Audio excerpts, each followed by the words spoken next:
Let's define a loser, okay? Let's define what being a loser is in the context of us, the winning team. Because I talk about it all the time and I want to make sure I know that the default connotation that everybody thinks of as a loser is not what I'm actually talking about. So I thought I'll make a video just to have something to reference back to for people to understand what we mean when we're talking about a loser, okay? Now, first things first, I have to say that the whole distinction of this channel being called the winning team and us being the winning team is based on one thing in particular. And that is Jesus Christ himself. That is that once you receive Jesus Christ, whatever happens, the battle has been finished. The battle has been won. You are on the winning team. The win is guaranteed. He defeated death. So death is no longer a part of our portion. And he will defeat and we will win the ultimate spiritual battle in the end because it is done, because Christ has done it. Therefore, we have already won. Therefore, we are already winners. So that's why we're called the winning team, you guys.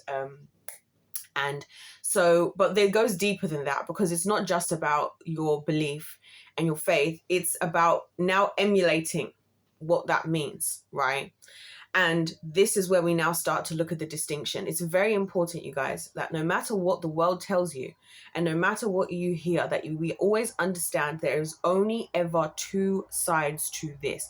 There are only ever two sides. There is no middle ground. There is no purgatory, right? There is no, I'm just in limbo. You are either on one team or the other. There is no middle ground. So I want to make that so abundantly clear. Because I think people in life give themselves a sense of contentment thinking that they're just existing in the middle. And that's just not real. I'll be just so directly honest about that. So let's go into exactly what it means to be. You guys already know that I always put the two kingdoms next to each other, right? You have the winners, you have the losers. You have the kingdom of heaven, the kingdom of darkness, right? The kingdom of light, the kingdom of darkness. You have order, you have disorder. You have the humble, you have the proud. You have the victors, the victims. These are all mindsets and lifestyles. So when I'm talking about losing, I'm not talking about losing when you've taken a loss. We all take losses. Taking losses is a huge part of winning, an important part, because it helps you to learn to do better the next time. I take losses all the time, you guys. You guys have been here. My life has been playing out the last 3 years exactly the same, month by month, the past 3 years, because I haven't been learning from some of the losses have taken, and I've had to regroup. And this is how we got here this year, because I realized I messed up in this way, and then I have to do this, try again. Mess up in this way, you have to try again. You know what I'm saying? The Bible says the righteous fall 7 times, but they get back up again. Part of winning is taking losses. And when you take them, it's about what you do with the loss. And this is where we can start to think about the difference in the mindset. A winner takes a loss and takes it as an opportunity to do self-reflection. Did I do enough? What did I do right? What did I do wrong? What do I need to do better? And where do I need to go with this? Do I need to humble myself and realize maybe this thing that I want, that I'm trying, maybe is not for me? Is it that this thing is for me and I showed a lot of promise, but I hadn't done the work that I needed? So this next time I'm going to do the work before in the season that I need to do the work, so that when, the time comes I'm more prepared next time than I was the first time. You know what I'm saying? That's a way a winner deals with loss in their life. A loser will go have everybody else to blame other than themselves. Something else is to blame. They're just going to sit and complain. They're just going to sit there and act like, oh, it's your thing. It's because of this. It's because of that. It's everybody else's fault. The person that won got lucky. The luck thing is the big part of loser. Believing in luck is one of the biggest losing traits, right? Because it means that it's an easy way for you to disregard the hard work you were not prepared to do. This is what I'm saying about the losing lifestyle. So rather than you saying, when you had the same 24 hours, this is why I do love this. when people talk about everybody has the same 24 hours, it's true. People are offended when somebody who's got a lot of money, a lot of power, a lot of fame says we all have the same 24 hours. But it's true. In your 24 hours that you spent accusing others or being jealous or calling out somebody else lucky, that person was getting up, you know what I'm saying, and doing what they had to do. They were doing the work. with their 24 hours that you're not prepared to do with your 24 hours. I think about this a lot, no offense to people when they talk about, this spending time with God and not being as close to God as they want to be. I'll be very deadly honest in saying that I think, well, he's not obviously a priority enough in your life. Let's just be honest. It's not that the devil's not, it's easy for us to blame the devil. Listen, the devil's like a cockroach. All he's really doing is he's just tempting us, right? But really we are our only opponent and we are our only enemies. That's a winning mentality. You are your only opponent and your only enemy is yourself. So for me, if I want to be close to God, it's up to me. It's not up to me to go and start blaming the devil that I don't have time to spend with God. It's up to me that I have to look at my priorities in life and maybe realize that my priorities are not that God is the number one priority in my life. So now for me, I'm more prepared to upset other people who might want to spend time with me, and I'm more prepared to upset them because I know that God has to be a priority and is a priority. So in my 24 hours, I'm going to always prioritize spending time with God above everything else, above absolutely everything else, right? And that's why I'm close with God, because I made it my priority, right? I'm not making the excuses. And again, winners don't make excuses. Losers make excuses. Winners find a way. Any person who is, a lot of people successful, if you hear how they got to their levels of success, right? They didn't just wake up there. They actually worked hard. They didn't give themselves an excuse. They didn't say, oh, I didn't have anybody who was supporting me. I didn't have anybody investing in me. I tried to apply for investments and I didn't get investment. They knuckle down and they do whatever it is that they have to do. Whatever it is that they have to do, they knuckle down and they do it and they stick with it and they work at it and they don't give themselves an excuse. You find another way, you find another way, you find another way. The numbers of times I talk to people that try to say how they tried to do this, but they couldn't because of that, they couldn't because of that. You find a way. Like, it's like, I'll give another good example. It's like when people lose weight. You guys will never hear me talking about losing weight, even when I want to lose weight, right? Because I know that it's up to me. If I'm serious about it, there will be no excuse. If I really want to, I won't have an excuse. It won't be because I'm tired because of work. It won't be because of this. If it's high enough of a priority to me, I will make it happen. I will find a way. It doesn't matter whether it's time. If it's the time that I need to do, there's something else I'm spending time doing that I can cut down. It's not that difficult for me to get a couple of hours of workouts in a week, literally a couple of hours for all the time that we waste as humans. So if I'm not prepared to do that, that's on me, right? That's a winning mentality. That's me knowing that if I'm not there where I want to be in like whatever, it'll be losers that make excuses. Oh, I thought about joining the gym, but blah, blah, blah, blah. Gyms are so expensive. You don't have to go to the gym. Just go for a run. You can go for a run for free. How about that? You can go on the internet and you can go and watch all the library of all workout videos, which wasn't even a thing that people would have had access to in generations of the past. You can do that. You know what I'm saying? You can control, you know what I'm saying? You can be more disciplined about what you eat and actually try be more disciplined. But we don't. We make excuses. You know what I'm saying? And I hear that. That's why I use the losing weight example, because it's one of those things that I do want to lose some weight. And I know that I'm not going to I have actually lost some weight, thank God, because I've low-key been slowly losing weight. But I know that if I was really that serious about it, I would do more.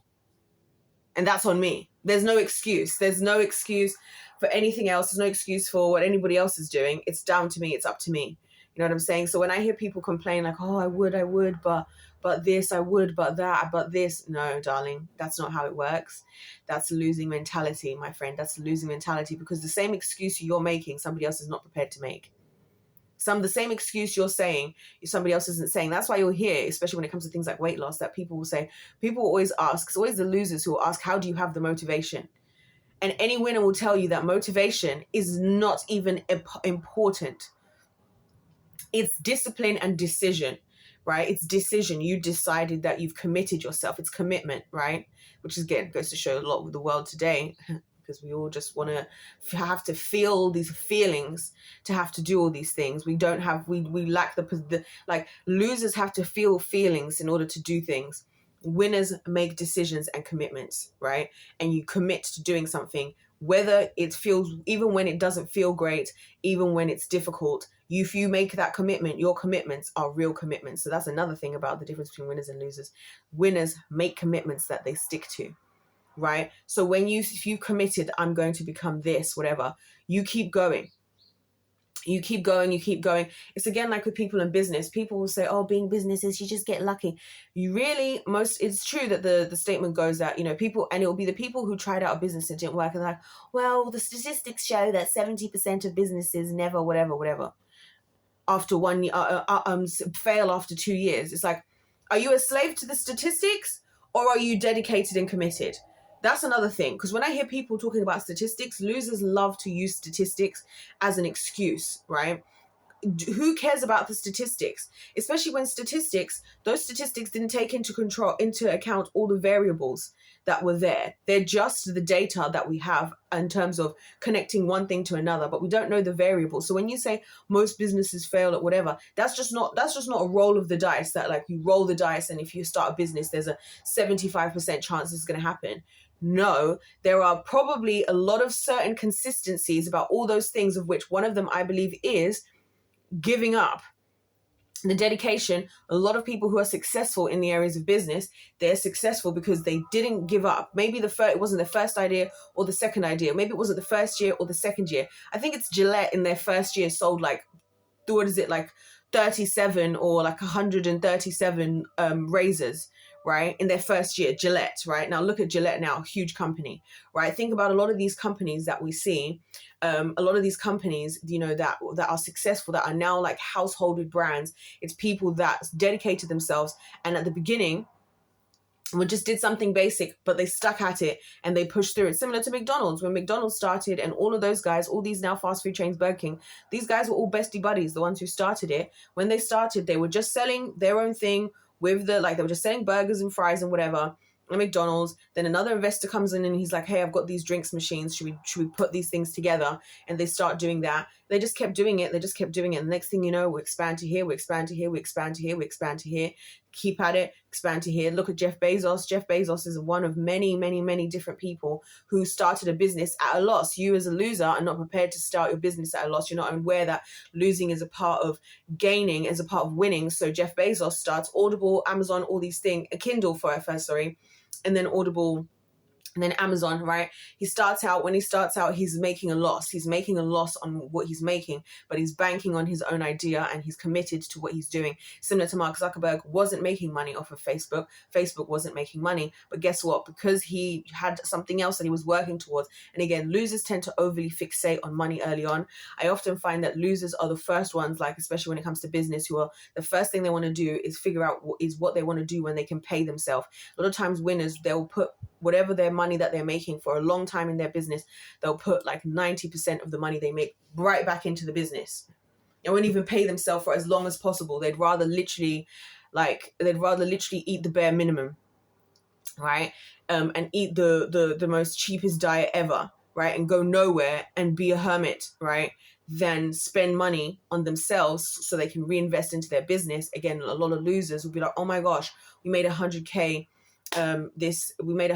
this month. Let's go and blow it. I'm gonna go traveling for 2 months and then come back. No, you reinvest that. Again, like I'm saying, it's again, the losers tend to be the more fixated on again, the money, the power, and the fame element. So because that's all they're looking towards, there's no substance. So everything that they're trying to do isn't producing something because they're busy fixating on what they're going to get out of what they want. So I want to get this out of fame, I want to get this out of power, I want to get this out of money. Whereas if they'd focused on, again, being the best version of themselves, doing something meaningful, doing something they're passionate about, actually winning, then those things will just come naturally as a result of, you know, what they have. You see what I'm saying? Again, if you look at the entertainment industry, for example, now Hollywood is struggling because they're trying to replicate everything that has worked in the past, like it's just some easy business thing. Again, people say this is how you run a business, this is how you're successful, there's this blueprint. But the truth is, businesses all started because people did something they were passionate about and they did it well. That's the truth. That's the USP. That's it. Now we have all these schools and courses and PhDs and MBAs and all these things to try and know how to be successful in business and all this advice. When the reality is that it's the authenticity of the people who tried in the beginning, doing it properly, doing what they were doing well, and figuring out what they could do, figuring out doing it well and doing something they were passionate about that made them successful. So now when we're just trying to replicate that, it's now not real anymore. It doesn't have what actually made the thing that we started with successful. And that's why we have in the entertainment industry, music isn't what it used to be, because now they're all just trying to do what's popular, what's going to make money. Movies, it's the same thing. They're trying to just do what they think is popular, what they think is going to make money. They're overthinking it all, and now they're starting to take losses because now people aren't interested because it's not authentic anymore. And that's again the losing mentality. I'm just going to try and copy and replicate the real deal. right? And in the hopes that I can get that same success. No, winners recognize that God created us all uniquely, individually, with our own purpose, our own skill set, our own deck of cards, our own, everything, our own strengths and weaknesses, for our own individual specific path that is just for us and us alone. And when we walk down that path leads to success. When we try to walk somebody else's path or any other path, then we're going to find ourselves losing. And if we don't recognize that, then we're going to find every other reason why we're losing other than what I just said, which is what I just said.